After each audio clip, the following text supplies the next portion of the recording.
जय श्री कृष्ण। ओम नमो भगवते वासुदेवाय नमः। आप सुन रहे हैं पौराणिक अमृतवाणी द्वारा प्रसारित महाभारत कथा। कथा को सुनने के लिए हमारे चैनल को लाइक शेयर एंड सब्सक्राइब करें। चलिए आगे की कथा प्रारंभ करते हैं। 10वें दिन के युद्ध का वृत्तांत। संजय कहते हैं, तदनंतर सात्यकी को भीष्म जी की ओर आते देख अलम्बुश राक्षस ने रोका। यह देख सात्यकी ने क्रुद्ध होकर उसे 9 बाण मारे। तब राक्षस भी क्रोध में भर गया और 9 बाण मारकर उसने उन्हें बड़ी पीड़ा पहुंचाई। फिर तो सात्यकी के क्रोध की भी सीमा न रही। उसने उस राक्षस पर बाण समूहों की वर्षा आरंभ कर दी। तब राक्षस भी सिंहनाद करता हुआ तीक्ष्ण बाणों से सात्यकी को बींधने लगा। साथ ही राजा भगदत्त ने भी उस पर तीखे बाण बरसाने आरंभ कर दिए। इस पर सात्यकी ने अलम्बुश को छोड़कर भगदत्त को ही अपने बाणों का निशाना बनाया। भगदत्त ने सात्यकी का धनुष काट दिया, किंतु वह पुनः दूसरा धनुष लेकर उन्हें तीखे बाणों से बींधने लगा। यह देखकर भगदत्त ने सात्यकी पर एक भयंकर शक्ति का प्रहार किया, किंतु सात्यकी ने बाण मारकर उस शक्ति के 2 टुकड़े कर दिए। इतने में महारथी राजा विराट और द्रुपद कौरव सेना को पीछे हटाते हटाते भीष्म जी के ऊपर चढ़ आए।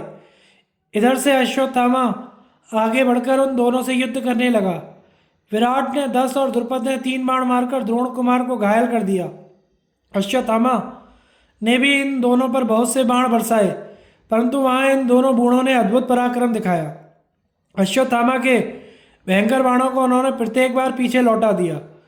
एक और सहदेव के साथ कृपाचार्य भिड़े हुए थे। उन्होंने सहदेव को 70 बाण मारे। तब सहदेव ने उनका धनुष काट दिया और 9 बाणों से उन्हें बींध डाला। कृपाचार्य ने दूसरा धनुष लेकर सहदेव की छाती में 10 बाण मारे। सहदेव ने भी कृपाचार्य की छाती में बाणों का प्रहार किया। इस प्रकार इन दोनों में भयंकर संग्राम हो रहा था। इसके अनंतर द्रोणाचार्य महाधनुष लिए पांडवों की सेना में घुसकर उसे चारों ओर भगाने लगे।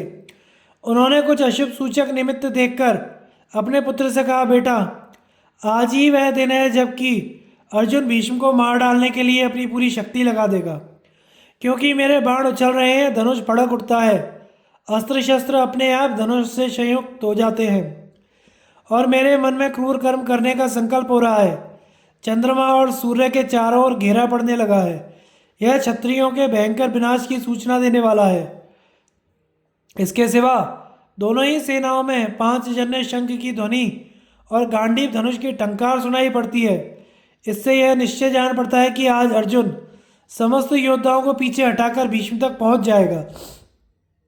भीष्म और अर्जुन के संग्राम का विचार आते ही मेरे रोए खड़े हो जाते हैं और हृदय का उत्साह जाता रहता है। देखता हूँ शिखंडी को आगे करके अर्जुन भीष्म के साथ युद्ध करने को बढ़ता चला जा रहा है।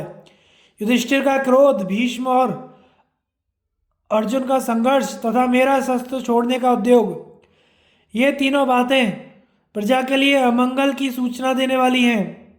अर्जुन मनस्वी, बलवान, शूर, अस्त्र विद्या में प्रवीण, शीघ्रता से पराक्रम दिखाने वाला, दूर तक का निशाना भेदने वाला तथा शुभाशुभ निमित्तों को जानने वाला है।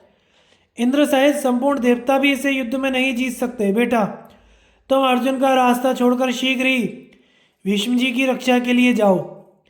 देखते हो ना इस भयानक संग्राम में कैसा महान संहार मचा हुआ है। अर्जुन के तीखे बाणों से राजाओं के कवच छिन्न भिन्न हो रहे हैं। ध्वजा, पताका, तोमर, धनुष शक्तियों के टुकड़े टुकड़े किए जा रहे हैं।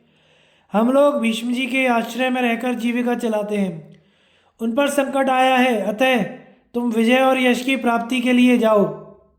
ब्राह्मणों की भक्ति, इंद्रिय संयम, तप और सदाचार आदि सद्गुण केवल युधिष्ठिर में ही दिखाई देते हैं। तभी तो इन्हें अर्जुन, भीम, नकुल और सहदेव जैसे भाई मिले हैं। भगवान वासुदेव ने अपनी सहायता से इन्हें सनाथ किया है। दुर्बुद्धि दुर्योधन पर जो युधिष्ठिर का कोप हुआ है, वही समस्त भारत की प्रजा को दग्ध कर रहा है। देखो, भगवान श्री कृष्ण की शरण में रहने वाले अर्जुन कौरवों की सेना को चीरते हुए इधर ही आ रहे हैं। मैं युधिष्ठिर के सामने जा रहा हूँ। यद्यपि उनके व्यू के भीतर घुसना समुद्र के अंदर प्रवेश करने के समान कठिन है, क्योंकि युधिष्ठिर के चारों ओर अतिरथी योद्धा खड़े हैं। सात्यकी, अभिमन्यु, धृष्टद्युम्न, भीमसेन, नकुल, सहदेव उनकी रक्षा कर रहे हैं। यह देखो, अभिमन्यु दूसरे अर्जुन के समान सेना के आगे आगे चल रहा है। तुम अपने उत्तम अस्त्रों को धारण करो और धृष्टद्युम्न तथा भीमसेन से युद्ध करने जाओ। अपने प्यारे पुत्र का सदा ही जीवित रहना कौन नहीं चाहता, तो भी इस समय क्षत्रिय धर्म का ख्याल करके तुम्हें अपने से अलग करता हूँ। संजय ने कहा, इस समय भगदत्त, कृपाचार्य, शल्य, कृतवर्मा, विंद, अनुविंद, जयद्रथ, चित्रसेन, दुर्मर्शन और विकर्ण, ये 10 योद्धा भीमसेन के साथ युद्ध कर रहे थे। भीमसेन ने शल्य को 9, कृतवर्मा ने 3, कृपाचार्य ने 9 तथा चित्रसेन, विकर्ण और भगदत्त ने 10-10 बाणों से प्रहार किया।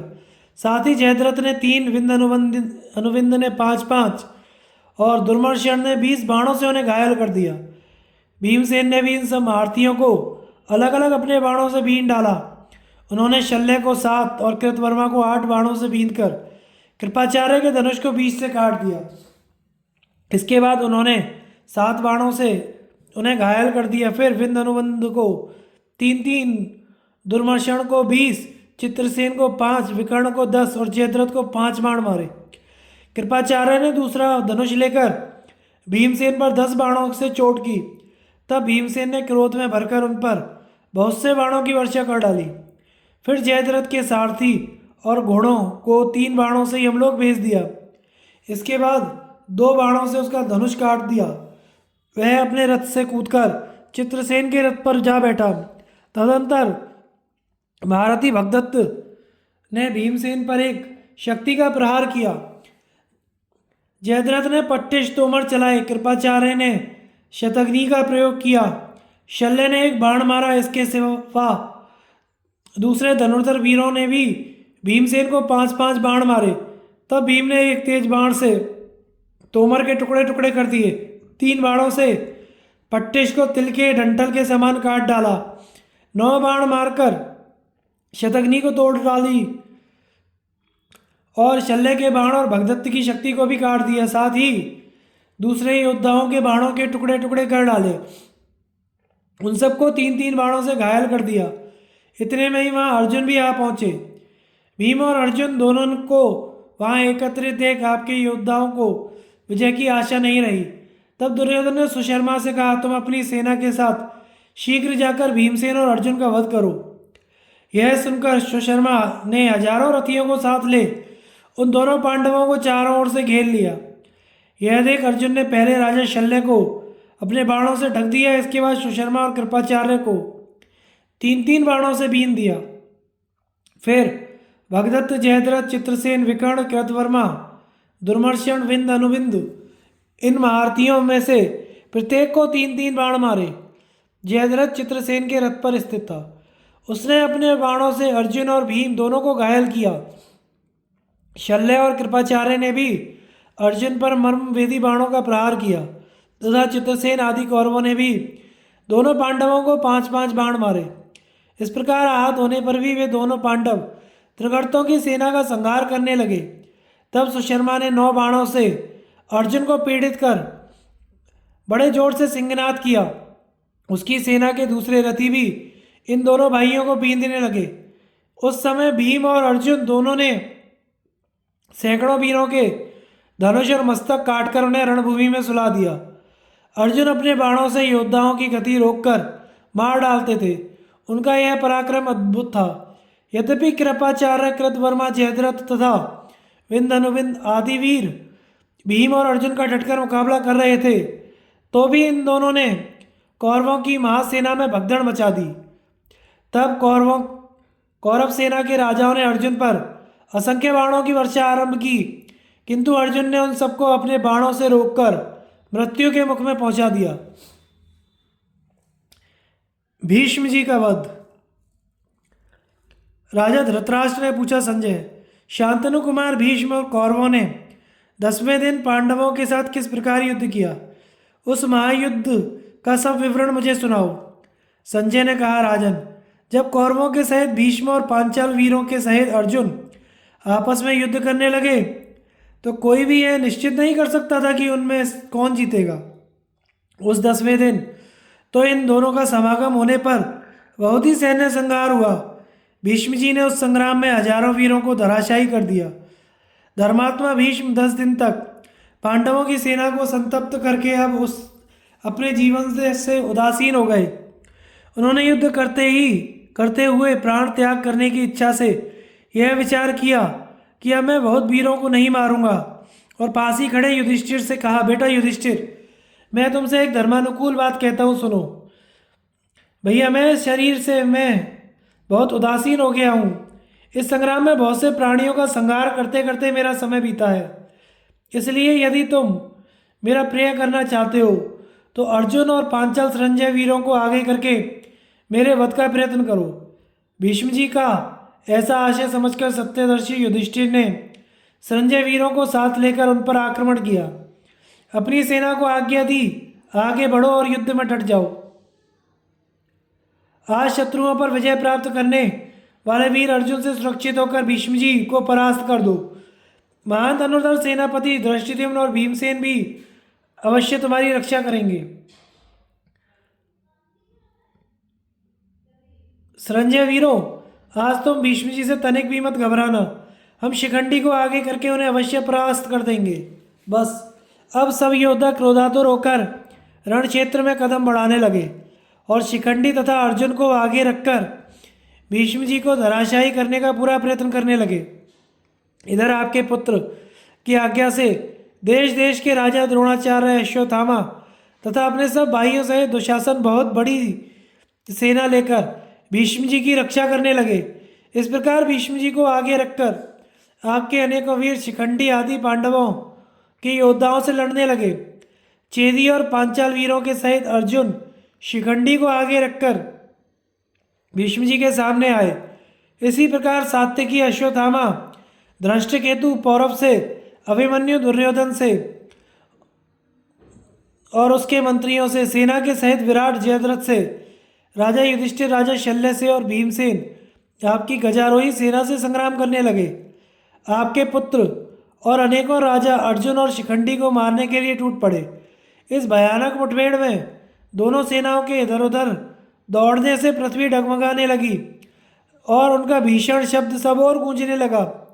रथी रथियों से लड़ने लगे, घुड़सवार घुड़सवारों पर टूट पड़े, गजारोही गजारोहियों से भिड़ गए और पैदल पैदलों से लोहा लेने लगे। दोनों ही पक्ष विजय के लिए उतावले हो रहे थे, अतः एक दूसरे को तहस नहस करने के लिए उनकी बड़ी करारी मुठभेड़ हुई। राजन, अब महापराक्रमी अभिमन्यु सेना के सहित आपके पुत्र दुर्योधन के साथ युद्ध करने लगा। दुर्योधन ने क्रोध में भरकर 9 बाणों से अभिमन्यु की छाती पर वार किया, फिर उस पर 3 बाण छोड़े। तब अभिमन्यु ने बड़े रोष से उस पर एक भयंकर शक्ति का वार किया। उसे आती देख आपके पुत्र ने एक तेज बाण से उसके 2 टुकड़े कर दिए। यह देखकर अभिमन्यु ने उसकी छाती और भुजाओं में 3 बाण मारे। इसके बाद उसने 10 बाणों से फिर उसकी छाती पर वार किया। यह दुर्योधन और अभिमन्यु का युद्ध बड़ा ही भयंकर और विचित्र हुआ। उसे देखकर सब राजा उनकी बड़ाई करने लगे। अश्वत्थामा ने सात्यकी पर 9 बाण छोड़कर फिर 30 बाणों से उसकी छाती और भुजाओं को घायल कर दिया। इस तरह अत्यंत बाणविद्ध होकर यशस्वी सात्यकी ने अश्वत्थामा पर 3 तीर छोड़े। महारथी पौरव ने धनुर्धर धृष्टकेतु को बाणों से आच्छादित कर बहुत ही घायल कर दिया तथा धृष्टकेतु ने 30 तीखे तीरों से पौरव को बीन दिया। फिर दोनों ने दोनों के धनुष काट डाले। एक दूसरे के घोड़ों को मारकर दोनों ही रथहीन होकर तलवारों से युद्ध करने लगे। दोनों ने ही गेंडे के चमड़े की ढाल और चमचमाती हुई तलवारें ले लीं तथा एक दूसरे के सामने आकर तरह तरह से पैतरे बदलते हुए युद्ध के लिए ललकारने लगे। पौरव ने बड़े रोष से धृष्टकेतु के ललाट पर प्रहार किया तथा धृष्टकेतु ने अपनी तीखी तलवार से पौरव की हंसली पर चोट की। इस प्रकार एक दूसरे के वेग से अभिहत होकर वे पृथ्वी पर लौटने लगे। इसी समय आपका पुत्र जयसेन पौरव को और माद्री नंदन सहदेव धृष्टकेतु को रथ में डालकर युद्ध क्षेत्र से बाहर ले गए। दूसरी ओर द्रोणाचार्य जी ने धृष्टद्युम्न का धनुष काटकर उसे 50 बाणों से बीन दिया। तब शत्रुदमन धृष्टद्युम्न ने दूसरा धनुष लेकर आचार्य के देखते देखते बाणों की झड़ी लगा दी, किंतु महारथी द्रोण ने अपने बाणों की बौछार से उन्हें काटकर धृष्टद्युम्न पर 5 तीर छोड़े। तब धृष्टद्युम्न ने क्रोध में भरकर आचार्य पर गदा छोड़ी। उससे आचार्य ने 50 बाण छोड़कर बीच में ही गिरा दिया। यह देखकर धृष्टद्युम्न ने एक शक्ति फेंकी, उसे द्रोणाचार्य ने 9 बाणों से काट डाला। फिर संग्राम भूमि में धृष्टद्युम्न ने दांत खट्टे कर दिए। के दांत खट्टे कर दिए। इस प्रकार यह द्रोण और धृष्टद्युम्न का बड़ा ही भीषण और घमासान युद्ध हुआ। इधर अर्जुन भीष्म जी के सामने आकर उन्हें अपने तीखे बाणों से व्यथित करने लगा। यह देखकर राजा भगदत्त अपने मतवाले हाथी पर बैठकर उनके सामने आए। उन्होंने अपनी बाण वर्षा से अर्जुन की गति रोक दी।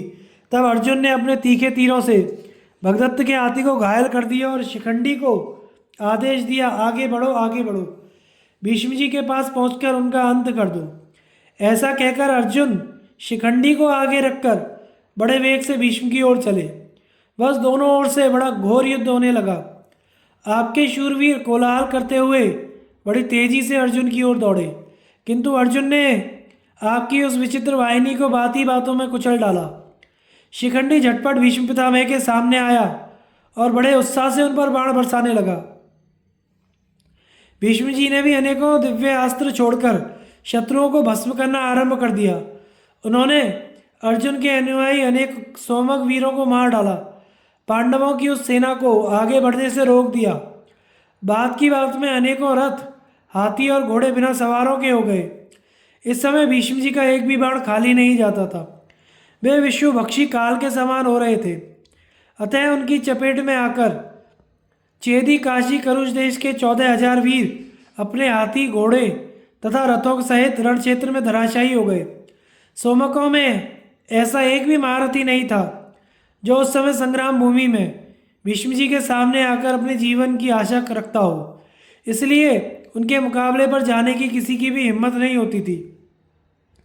बस केवल वीराग्रणी अर्जुन और अतुलित तेजस्वी शिखंडी ही उनके आगे टिकने का साहस रखते थे। शिखंडी ने भीष्म जी के सामने आकर उनकी छाती में 10 बाण मारे, किंतु भीष्म जी ने उसके स्त्रीत्व का विचार करके उस पर वार नहीं किया। पर शिखंडी इस बात को नहीं समझ सका। तब उससे अर्जुन ने कहा, वीर, झटपट आगे बढ़कर भीष्म जी का वध करो। बार बार मुझसे कहलाने की क्या आवश्यकता है? तो महारथी भीष्म को फौरन मार डालो। मैं सच कहता हूँ, युधिष्ठिर की सेना में मुझे तुम्हारे सिवा ऐसा कोई वीर दिखाई नहीं देता जो संग्राम में भीष्म जी के आगे ठहर सके। अर्जुन के ऐसा कहने पर शिखंडी ने तुरंत ही तरह तरह के तीरों से पितामह को बीन दिया, परंतु उन्होंने उन बाणों की कुछ भी परवाह न करके अपने बाणों से अर्जुन को रोक दिया। इसी प्रकार उन्होंने बाणों की बौछार से बहुत सी पांडव सेना को परलोक भेज दिया। दूसरी ओर पांडवों ने भी अपने तीरों से पितामह को बिल्कुल ढक दिया। इसी समय हमने आपके पुत्र दुशासन का बड़ा अद्भुत पराक्रम देखा। एक ओर तो वह अर्जुन के साथ युद्ध कर रहा था और दूसरी ओर पितामह की रक्षा करने में भी तत्पर था। इस संग्राम में उसने अनेकों रथियों को रथहीन कर दिया। अनेकों अश्वारोही और गजारोही उसके पहने बाणों से कटकर पृथ्वी पर लौटने लगे। यही नहीं, बहुत से हाथी भी उसके बाणों से व्यथित होकर इधर उधर भाग निकले। इस समय दुशासन को जीतने या उसके सामने जाने का किसी भी महारथी को साहस नहीं हुआ। केवल अर्जुन ही उसके सामने आ सके। उन्होंने उसे परास्त करके फिर भीष्म जी पर ही धावा किया। इधर शिखंडी तो अपने वज्रतुल्य बाणों से पितामह पर प्रहार कर ही रहा था, किंतु उनसे आपके पितामह को कुछ भी कष्ट नहीं जान पड़ता था। वे उन्हें हंसते हुए झेल रहे थे। तब आपके पुत्र ने अपने समस्त योद्धाओं से कहा, वीरों, तुम लोग अर्जुन पर चारों ओर से धावा डालो, डरो मत। धर्मात्मा भीष्म जी तुम सब लोगों की रक्षा करेंगे। यदि संपूर्ण देवता भी एकत्र होकर आवें तो भी वे भीष्म जी के सामने नहीं टिक सकते। फिर पांडवों की तो बिसात ही क्या है। इसलिए अर्जुन को सामने आते देख पीछे मत भागो। मैं स्वयं प्रयत्नपूर्वक इसका सामना करूंगा। आप लोग भी सावधानी पूर्वक मेरी सहायता करो। आपके पुत्र की जोश भरी बातें सुनकर सभी योद्धा आवेश में भर गए। इनमें विदेह, कलिंग, दासेरक, निषाद, सौबीर, वालिक, दरद, प्रतीच्य, मालव, अभिषा, शूरसेन, शिबी, बसाती, शाल्व, शक, त्रिगर्त, अम्बष्ट और केके आदि देशों के राजा थे।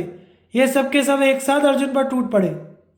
तब अर्जुन ने दिव्य बाणों का स्मरण करके धनुष पर उनका संधान किया, और जैसे अग्नि पतंगों को जला डालती है उसी प्रकार इन राजाओं को भस्म करने लगे। महाराज, उस समय अर्जुन के बाणों से घायल होकर रथ की ध्वजा के साथ रथी, घुड़सवारों के साथ घोड़े, हाथी सवारों के साथ हाथी गिरने लगे। सारी पृथ्वी बाणों से ढक गई। आपकी सेना चारों ओर भागने लगी। इस प्रकार सेना को भगाकर अर्जुन ने दुशासन के ऊपर प्रहार करना शुरू कर दिया। उनके बाण दुशासन के शरीर को छेदकर पृथ्वी में समा जाते थे। थोड़ी देर में उन्होंने उसके घोड़े और सारथी को मार गिराया। फिर 20 बाण मारकर विवंशिति के रथ को तोड़ डाला। 5 बाणों से उसे भी घायल कर दिया। तत्पश्चात कृपाचार्य, विकर्ण और शल्य को भी बींधकर उन्हें रथहीन कर दिया। तब तो वे सभी महारथी पराजित होकर भाग चले। दोपहर के पहले पहले सब योद्धाओं को हराकर अर्जुन धूमरहित अग्नि के समान दैदीप्यमान होने लगे। प्रखर किरणों से जगत को तपाने वाले सूर्य की भांति अपने बाणों से अन्य राजाओं को ताप देने लगे। सहायकों की वर्षा से समस्त महारथियों को भगाकर उन्होंने संग्राम में कौरव पांडवों के बीच रक्त की एक बहुत बड़ी नदी बहा दी। इतने में ही दिव्य अस्त्रों का प्रयोग करते हुए भीष्म जी अर्जुन के ऊपर चढ़ाए। यह देखकर शिखंडी ने उन पर धावा किया। उसे देखते ही भीष्म जी ने अपने अग्नि के समान तेजस्वी अस्त्रों को समेट लिया। तब अर्जुन पितामह को मूर्छित करके आपकी सेना का संहार करने लगे। तदनंतर शल्य, कृपाचार्य, चित्रसेन, दुशासन और विकर्ण दैदीप्यमान रथों पर बैठकर पांडवों पर चढ़ आए और उनकी सेना को कंपाने लगे। इन शूरवीरों के हाथ से मारी जाती हुई वह सेना अब सब और भागने लगी। इधर पितामह भीष्म भी सजग होकर पांडवों के मर्म पर आघात करने लगे। इसी प्रकार अर्जुन ने आपकी सेना के बहुत से हाथियों को मार गिराया। उनके बाणों से मार से हजारों मनुष्यों की लाशें गिरती दिखाई देती थी। योद्धाओं के कुंडलों सहित मस्तक से रणभूमि आच्छादित हो गई थी। उस वीर विनाशक संग्राम में भीष्म और अर्जुन दोनों ही अपना पराक्रम दिखा रहे थे। इसी बीच पांडवों का सेनापति महारथी धृष्टद्युम्न वहां आकर अपने सैनिकों से बोला, सोमकों, तुम लोग संजयों के साथ भीष्म पर धावा करो। सेनापति की आज्ञा सुनकर सोमक और संजय वंशीय क्षत्रिय बाण वर्षा से पीड़ित होने पर भी भीष्म जी पर चढ़ आए। राजन, जब आपके पिता उनके बाणों से बहुत घायल हो गए तो बड़े अमर्ष में भरकर संजयों के साथ युद्ध करने लगे। पूर्व काल में परशुराम जी ने जो शत्रु संहारणी अस्त्र विद्या सिखाई थी उसका उपयोग करके भीष्म जी ने शत्रु सेना का संहार आरंभ किया।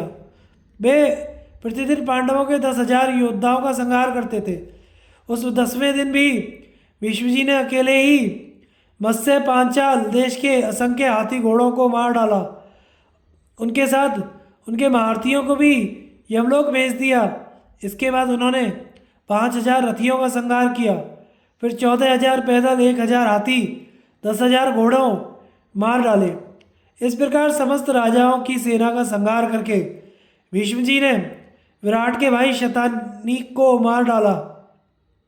इसके बाद 1,000 और राजाओं को मृत्यु का ग्रास बनाया। पांडव सेना के जो वीर अर्जुन के पीछे गए थे वे सभी भीष्म जी के सामने जाते ही यमलोक के अतिथि बन गए। भीष्म जी यह महान पराक्रम करके हाथों में धनुष लिए दोनों सेनाओं के बीच में खड़े हो गए। उस समय कोई राजा उनकी ओर आंख उठाकर देखने का साहस भी न कर सका। भीष्म जी के उस पराक्रम को देखकर भगवान श्री कृष्ण ने धनंजय से कहा, अर्जुन देखो, ये शांतनु नंदन भीष्म जी दोनों सेनाओं के बीच में खड़े हैं। तुम जोर लगाकर इनका वध करो, तभी तुम्हारी विजय होगी। जहाँ ये सेना का संहार कर रहे हैं वहाँ पहुंचकर जबरदस्ती इनकी गति रोक दो। तुम्हारे सिवा दूसरा कोई वीर ऐसा नहीं है जो भीष्म के बाणों का आघात सह सके।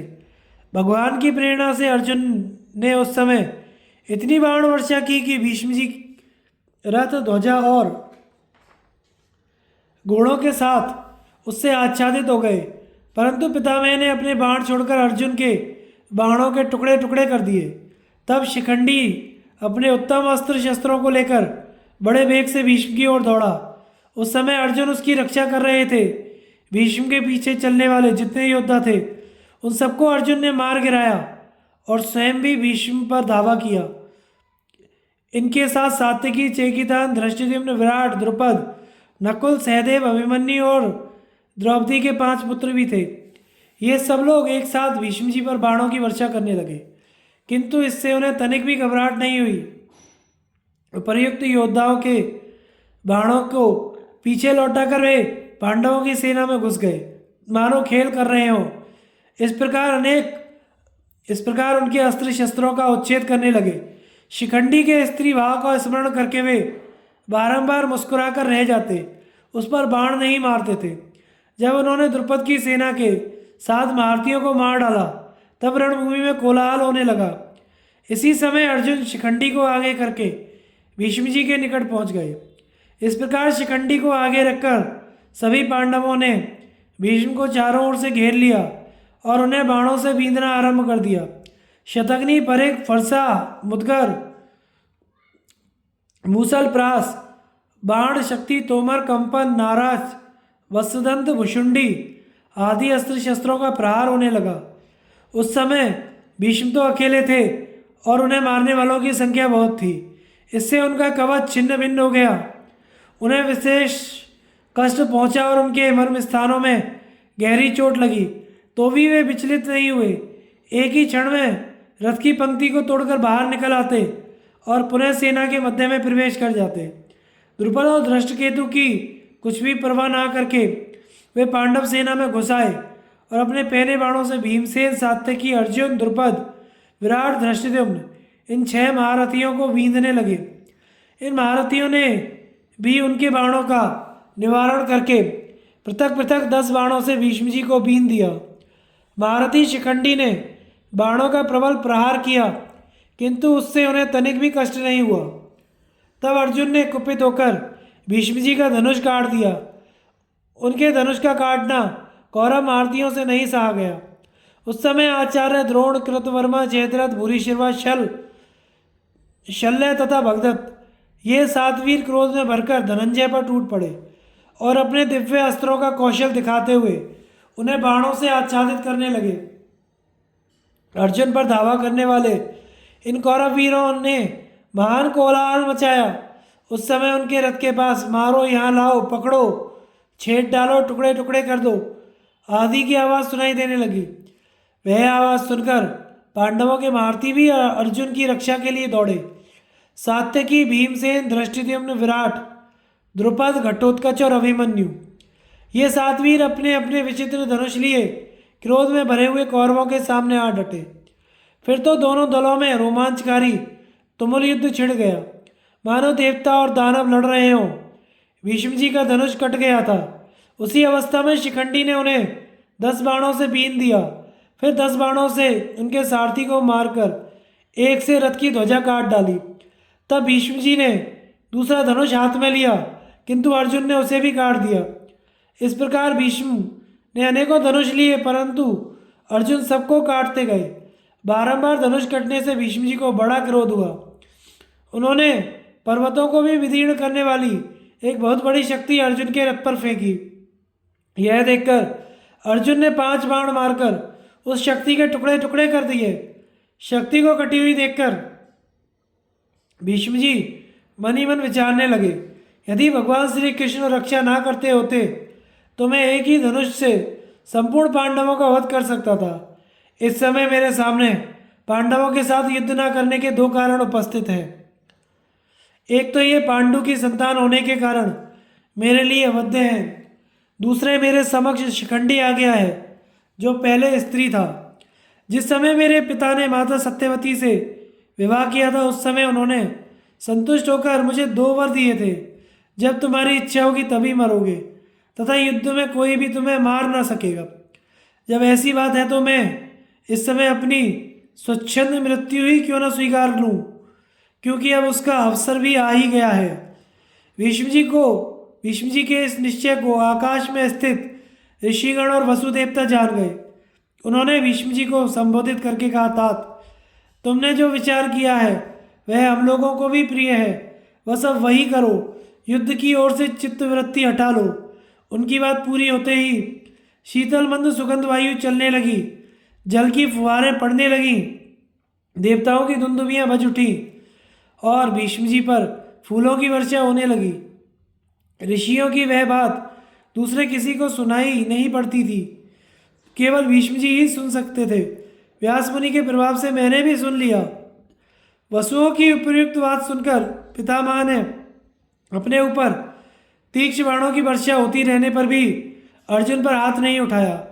उस समय शिखंडी ने कुपित होकर भीष्म की छाती में 9 बाण मारे, किंतु वे तनिक भी विचलित नहीं हुए।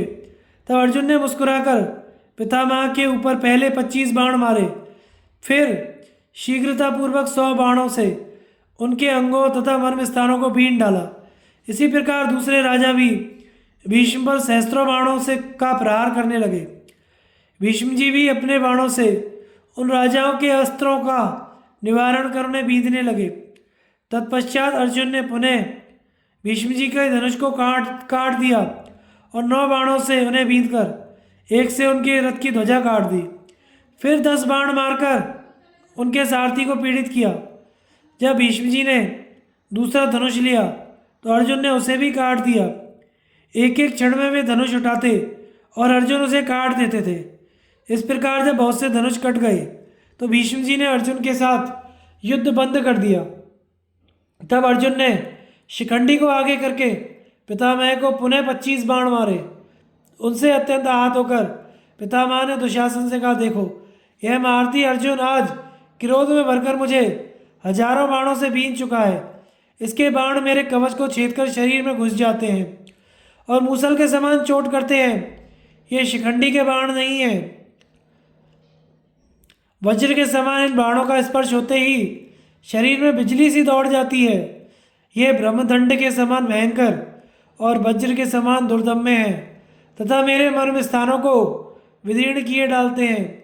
अर्जुन के सिवा और किसी के बाण मुझे इतनी पीड़ा नहीं दे सकते। ऐसा कहकर भीष्म जी मानो पांडवों को भस्म कर डालेंगे, इस प्रकार क्रोध में भर गए और अर्जुन के ऊपर उन्होंने पुनः एक शक्ति छोड़ी, किंतु अर्जुन ने उसके 3 टुकड़े कर दिए। तब भीष्म जी ढाल और तलवार लेकर रथ से उतरने लगे। अभी ऊपर ही थे कि अर्जुन ने बाण मारकर उनकी ढाल के सैकड़ों टुकड़े कर डाले। यह देखकर सबको बड़ा विस्मय हुआ। अर्जुन ने पहने बाणों से भीष्म जी का रोम रोम बीन डाला। उनके शरीर में 2 अंगुल भी ऐसा स्थान नहीं बचा था जहाँ बाण ना लगा हो। इस प्रकार कौरवों के देखते देखते बाणों से छलनी होकर आपके पिताजी सूर्यास्त के समय रथ से गिर पड़े। उनका मस्तक पूर्व दिशा की ओर था। उनके गिरते ही देवताओं और राजाओं में हाहाकार मच गया। महाराज, महात्मा भीष्म को उस अवस्था में देखकर हम लोगों का दिल बैठ गया। पृथ्वी पर वज्रपात के समान शब्द हुआ। उनके शरीर में सब और बाण बिधे हुए थे, इसलिए वे उन पर ही टंगे रह गए। धरती से उनका स्पर्श नहीं हुआ। बाण शैया पर सोए हुए भीष्म जी के शरीर में दिव्य भाव का आवेश हुआ। गिरते गिरते उन्होंने देखा कि सूर्य तो अभी दक्षिणायन में है। यह मरण का उत्तम काल नहीं है, इसलिए उन्होंने अपने प्राण का त्याग नहीं किया और होशोहवास ठीक रखा। उसी समय उन्हें आकाश में दिव्यवाणी सुनाई दी, महात्मा, भीष्म जी तो संपूर्ण शास्त्रवेत्ताओं में श्रेष्ठ हैं। उन्होंने इस दक्षिणायन में अपनी मृत्यु क्यों स्वीकार की? यह सुनकर पितामह ने उत्तर दिया, मैं अभी जीवित हूँ। हिमालय की पुत्री श्री गंगा जी को जब यह मालूम हुआ कि कौरवों के पितामह भीष्म पृथ्वी पर गिरकर भी अभी प्राणों को बचाए हुए उत्तरायण की बाट जोते हैं, तो उन्होंने महर्षियों को हंस के रूप में उनके पास भेजा। उन्होंने आकर शैया पर पड़े हुए भीष्म जी के दर्शन करके उनकी प्रदक्षिणा की। फिर परस्पर कहने लगे, भीष्म जी तो बड़े महात्मा हैं, ये दक्षिणायन में भला अपना शरीर क्यों छोड़ेंगे? यूँ कहकर जब वे जाने लगे तो भीष्म जी ने उनसे कहा, हंसगण, आपसे सत्य कहता हूँ, मैं दक्षिणायन में देह त्याग नहीं करूँगा। उत्तरायण होने पर ही अपने धाम की यात्रा करूँगा। यह मेरे मन में पहले से ही निश्चित है। पिता के वरदान से मृत्यु मेरे अधीन है, इसलिए नियत समय तक प्राण धारण करने में मुझे विशेष कठिनाई नहीं होगी। यह कहकर वे पूर्ववत शय्या पर सोए रहे और हंसगण चले गए। उस समय कौरव शोक से मूर्छित हो रहे थे। कृपाचार्य और दुर्योधन आदि आह भर भर कर रो रहे थे। कितनों को विषाद के मारे बेहोशी छा गई, उनकी इंद्रियां जड़वत हो गईं। कुछ लोग गहरी चिंता में डूबे हुए थे। युद्ध में किसी का भी मन नहीं लगता था। कोई भी पांडवों पर धावा न कर सका, मानो किसी महान ग्रह ने उनके पैर पकड़ लिए हों।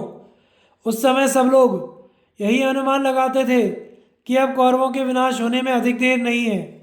पांडव विजयी हुए थे, अतः उनके दल में शंखनाद होने लगा।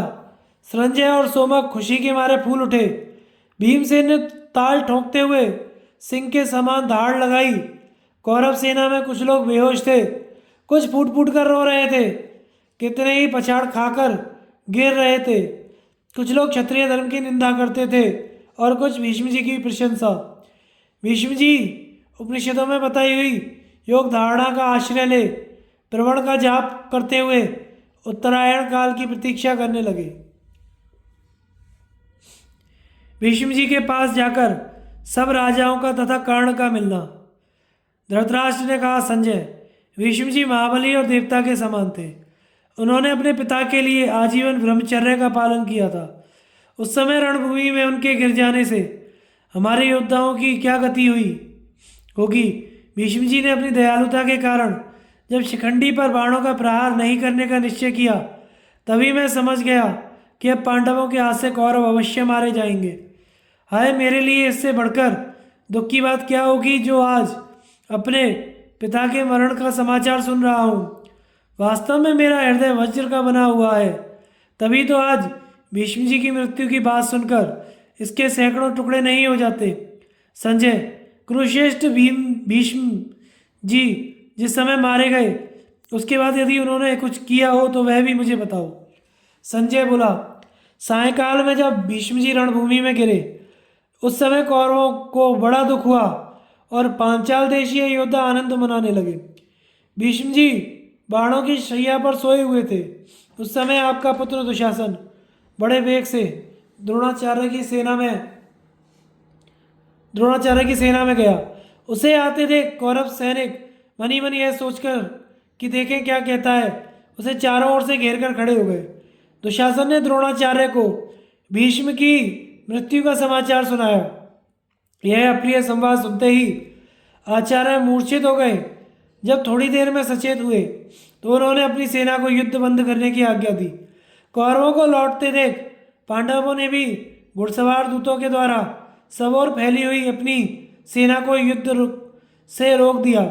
क्रमशः सब सेना के लौट जाने पर राजा अपने अपने कवच और अस्त्र शस्त्र उतार कर भीष्म जी के पास पहुँचे।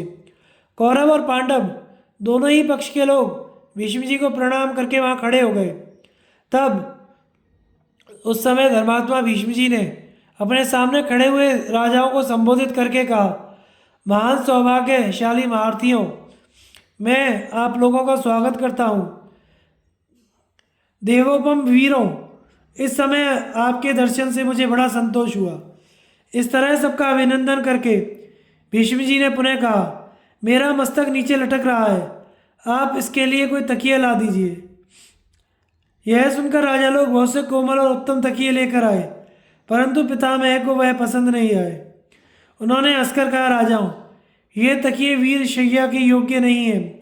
इसके बाद उन्होंने अर्जुन की ओर देखकर कहा, बेटा धनंजय, मेरा मस्तक लटक रहा है, इसके लिए शीघ्र ही बिछोने के अनुरूप एक तकिया ला दो।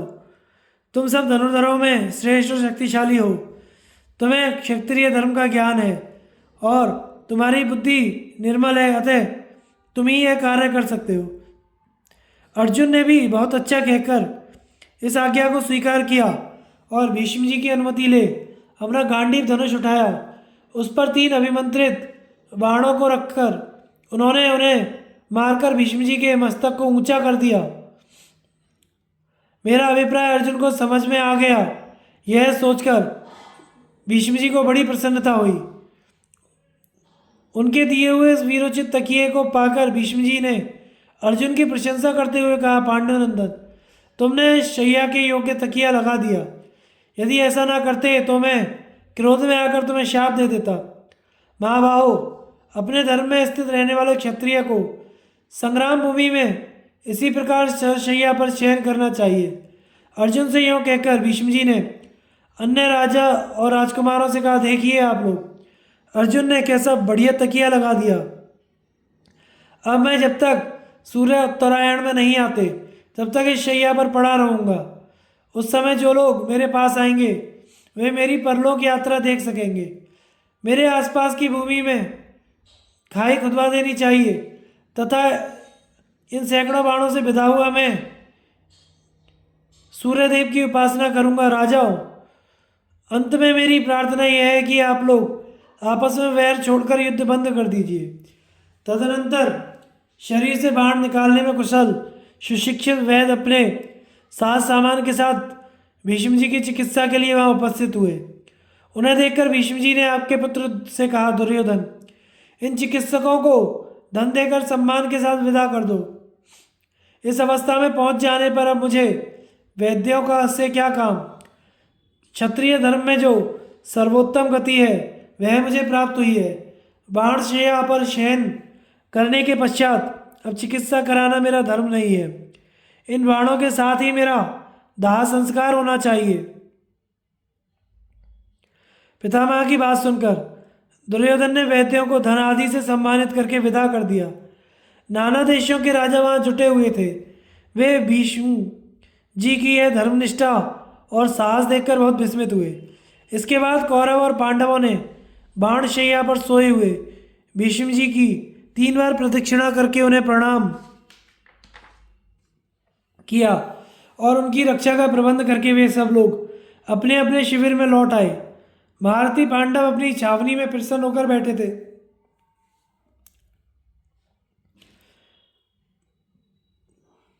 इसी समय भगवान श्री कृष्ण ने आकर युधिष्ठिर से कहा, राजन, बड़े सौभाग्य की बात है कि आपकी जीत हो रही है। धन्य भाग जो भीष्म जी मारे गए। वे महारथी संपूर्ण शस्त्रों के पारगामी थे। मनुष्यों से तो ये अवध्य थे ही, देवता भी इन्हें नहीं जीत सकते थे, किंतु आपके तेज से ये दग्ध हो गए। युधिष्ठिर ने कहा, कृष्ण, विजय तो आपकी कृपा का फल है। आप भक्तों का भय दूर करने वाले हैं और हम लोग आपकी ही शरण में पड़े हैं। जिनकी रक्षा आप करते हैं उनकी यदि विजय हो तो इसमें कोई आश्चर्य की बात नहीं। मेरा तो ऐसा विश्वास है, जिसने सर्वथा आपका आश्रय लिया उसके लिए कोई भी बात आश्चर्यजनक नहीं है। उनके ऐसा कहने पर भगवान मुस्कुराते हुए बोले, महाराज, यह कथन आपके ही अनुरूप है। संजय ने कहा, राजन, जब रात बीती और सवेरा हुआ तो कौरव और पांडव पितामह भीष्म के निकट उपस्थित हुए। उन्होंने वीर शैया पर सोए हुए पितामह को प्रणाम किया और सभी उनके पास खड़े हो गए। हजारों कन्याओं ने वहां आकर भीष्म के शरीर पर चंदन, रोली, खीर और फूल की मालाएं चढ़ाकर उनकी पूजा की। दर्शकों में स्त्री, बूढ़े, बालक, ढोल पीटने वाले, नट, नर्तक, शिल्पी आदि सभी श्रेणी के लोग थे। सभी बड़ी श्रद्धा से उनका दर्शन करने आए थे। कौरव और पांडव भी युद्ध बंद करके कवच और हथियार अलग रखकर परस्पर प्रेम के साथ अपनी अपनी अवस्था के क्रम से पितामह के पास बैठे थे। बाणों के घाव से भीष्म जी का शरीर जल रहा था। पीड़ा से उन्हें मूर्छा आ जाती थी। उन्होंने बड़ी कठिनाई से राजाओं को देखकर कहा, पानी चाहिए। यह सुनकर क्षत्रिय लोग उठे और चारों ओर से उत्तम उत्तम भोजन की सामग्री तथा ठंडे जल से भरे हुए घड़े लाकर उन्होंने भीष्म जी को अर्पण किए। यह देखकर भीष्म जी बोले, अब मैं पहले भोगे हुए किसी मानवीय भोग को स्वीकार नहीं करूंगा, क्योंकि अब मैं मानव लोक से अलग होकर बाण शैया पर शयन कर रहा हूँ। यह कहकर वे राजाओं की बुद्धि की निंदा करते हुए बोले, इस समय अर्जुन को देखना चाहता हूँ। यह सुनकर अर्जुन तुरंत उनके निकट पहुँचे और प्रणाम करके दोनों हाथ जोड़े हुए विनीत भाव से खड़े होकर बोले, दादाजी मेरे लिए क्या आज्ञा है? अर्जुन को सामने देखकर धर्मात्मा भीष्म ने प्रसन्न होकर कहा, बेटा तुम्हारे बाणों से मेरा शरीर जल रहा है, मर्म स्थानों में पीड़ा हो रही है, मुंह सूखा जाता है, मुझे पानी दो, तुम समर्थ हो, तुम ही मुझे विधिवत जल पिला सकते हो। अर्जुन ने बहुत अच्छा यह कहकर पितामह की आज्ञा स्वीकार की और अपने रथ में बैठकर उन्होंने गांडीव धनुष चढ़ाया। उस धनुष की टंकार सुनकर सभी प्राणी थर्रा उठे और राजाओं को भी बड़ा भय हुआ। अर्जुन ने रथ के द्वारा ही पितामह की परिक्रमा की और एक दमकता हुआ बाण निकाला, फिर मंत्र पढ़कर उसे पार्जन्य अस्त्र से संयोजित किया। इसके बाद सबके देखते देखते उन्होंने भीष्म के बगल वाली जमीन पर वह बाण मारा। उसके लगते ही पृथ्वी से अमृत के समान मधुर तथा दिव्य गंध और दिव्य रस से युक्त शीतल जल की निर्मल धारा निकलने लगी। उससे अर्जुन ने दिव्य कर्म करने वाले पितामह को तृप्त किया। अर्जुन को यह अलौकिक कर्म करते देख वहाँ बैठे राजाओं को बड़ा विस्मय हुआ। वे सब के सब भय से कांपने लगे। उस समय चारों ओर शंख और दुंदुभियों की तुमुल ध्वनि गूंज उठी। भीष्म जी ने तृप्त होकर सबके सामने अर्जुन की प्रशंसा करते हुए कहा, महाभाव तुम में ऐसा पराक्रम होना आश्चर्य की बात नहीं है। मुझे नारद जी ने पहले से ही बता दिया कि तुम पुरातन ऋषि नर हो और इस भगवान नारायण की सहायता से बड़े बड़े कार्य करोगे जिन्हें इंद्र आदि देवता भी करने का साहस नहीं कर सकते। तुम इस भूमंडल में एकमात्र सर्वश्रेष्ठ धनुर्धर हो। इस युद्ध को रोकने के लिए मैंने तथा विदुर, द्रोणाचार्य, परशुराम, भगवान श्री कृष्ण ने और संजय ने भी बार बार कहा, किंतु दुर्योधन ने किसी की नहीं सुनी।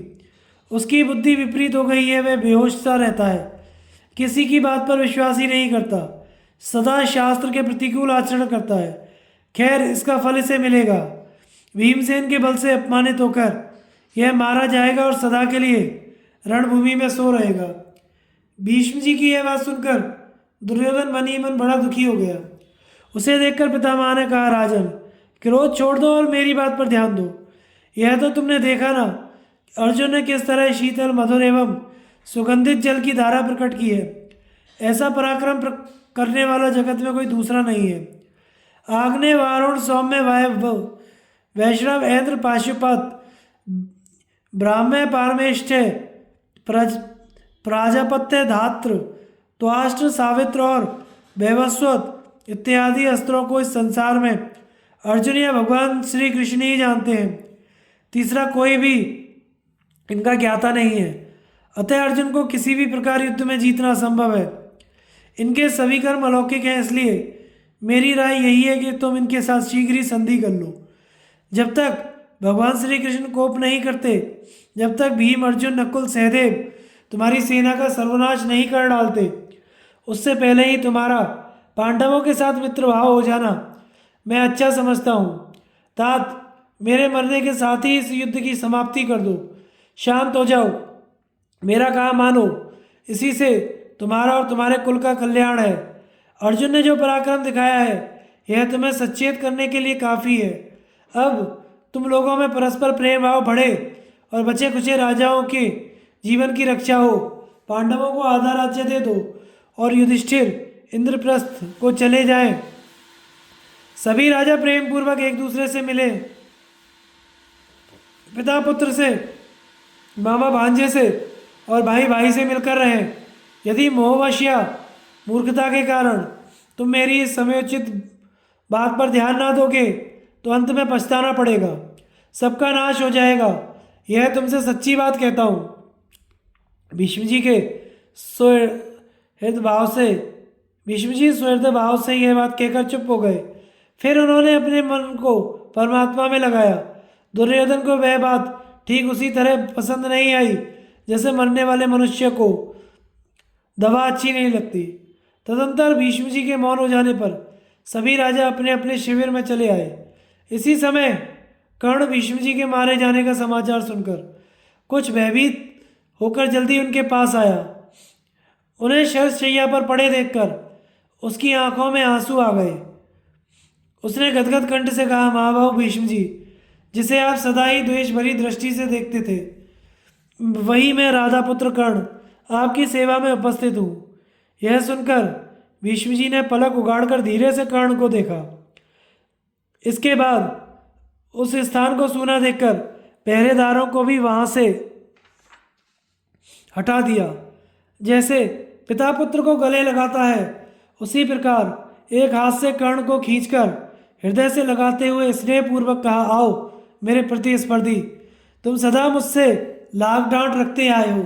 यदि मेरे पास नहीं आते तो निश्चय ही तुम्हारा कल्याण नहीं होता। महाबाहो, तुम राधा के नहीं कुंती के पुत्र हो। तुम्हारे पिता अधिरथ नहीं सूर्य हैं। यह बात मुझे व्यास जी और नारद से ज्ञात हुई है। यह बिल्कुल सच्ची बात है, इसमें तनिक भी संदेह नहीं है तात। मैं सच कहता हूँ, तुमसे मेरा तनिक भी दोष नहीं है। तुम अकारण ही पांडवों पर आक्षेप करते थे, अतः तुम्हारा दुस्साहस दूर करने के लिए ही मैं कठोर वचन कहता था। नीच पुरुषों का संग करने से तुम्हारी बुद्धि गुणवानों से भी द्वेष करने लगी है। इस कारण से ही कौरवों की सभा में मैंने तुम्हें अनेकों बार कटु वचन सुनाए हैं। मैं जानता हूँ युद्ध में तुम्हारा पराक्रम शत्रुओं के लिए असह्य है। तुम ब्राह्मण भक्त हो, शूरवीर हो, दान में तुम्हारी बड़ी निष्ठा है। मनुष्यों में तुम्हारे समान गुणवान कोई नहीं है। बाण मारने में, अस्त्रों का संधान करने में, हाथ की फुर्ती में और अस्त्र बल में तुम अर्जुन और श्री कृष्ण के समान हो। तुम धैर्य के साथ युद्ध करते हो, तेज और बल में देवताओं के तुल्य हो। युद्ध में तुम्हारा पराक्रम मनुष्यों से अधिक है। पूर्व काल में तुम्हारे प्रति जो मेरा क्रोध था उसे मैंने दूर कर दिया है। अब मुझे निश्चय हो गया है कि पुरुषार्थ से दैव के विधान को नहीं पलटा जा सकता। पांडव तुम्हारे सहोदर भाई हैं। यदि तुम मेरा प्रिय करना चाहो तो उनके साथ मेल कर लो। मेरे ही साथ इस वैर का अंत हो जाए और इस भूमंडल के सभी राजा आज से सुखी हों। कर्ण ने कहा, महाबाहु, आपने जो कहा कि मैं सूत पुत्र नहीं कुंती पुत्र हूँ, यह मुझे भी मालूम है, किंतु कुंती ने मुझे त्याग दिया और सूत ने मेरा पालन पोषण किया। आज तक दुर्योधन का ऐश्वर्य भोगता रहा हूँ, उसे हराम करने का साहस मुझ में नहीं है। जैसे वसुदेव नंदन श्री कृष्ण पांडवों की सहायता में दृढ़ है, उसी प्रकार मैं भी दुर्योधन के लिए अपने शरीर, धन, स्त्री, पुत्र और यश को न्यौछावर कर दिया है। जो बात अवश्य होने वाली है उसको पलटा नहीं जा सकता। पुरुषार्थ से देव के विधान को कौन मिटा सकता है। आपको भी तो पृथ्वी के नाश की सूचना देने वाले अपशकुन ज्ञात हुए थे, जिन्हें आपने सभा में बताया था। मैं भी पांडवों और भगवान श्री कृष्ण के प्रभाव को जानता हूँ। ये मनुष्यों के लिए अजय हैं, तो भी मेरे मन में यह विश्वास है कि मैं पांडवों को रण में जीत लूँगा। यह वैर बहुत बढ़ गया है, इसका छूटना अब कठिन है। इसलिए मैं अपने धर्म में स्थिर रहकर प्रसन्नतापूर्वक अर्जुन से युद्ध करूँगा। युद्ध करने के लिए मैंने निश्चय कर लिया है। अब आप आज्ञा दें। आपकी आज्ञा लेकर ही युद्ध करने का मेरा विचार है।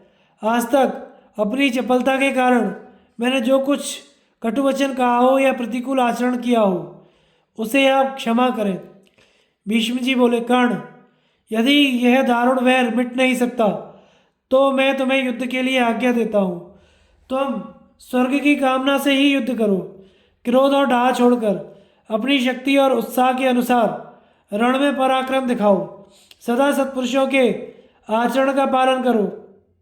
अर्जुन से युद्ध करके तुम क्षत्रिय धर्म से प्राप्त होने वाले लोकों में जाओ।